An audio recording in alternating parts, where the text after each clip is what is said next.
அறிவோம். Let us learn. ஓ ஓ இந்த 2 எழுத்துல இருக்கக்கூடிய சொற்களை பார்க்க போறோம். முதல்ல ஓ.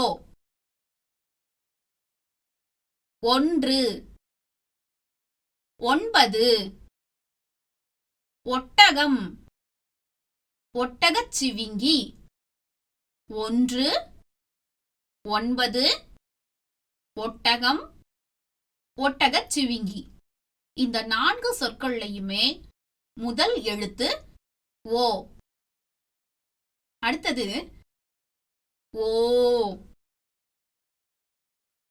ஓடை ஓலை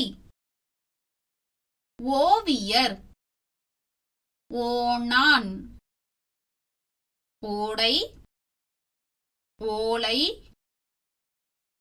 ஓவியர் ஓணான் இந்த 4 சொற்கள்லையும் முதல் எழுத்து என்னது? ஓ. இப்போ ஓ ஓ 2 எழுத்துலயும் சொற்கள் தெரிஞ்சுக்கிட்டோம் இல்லையா?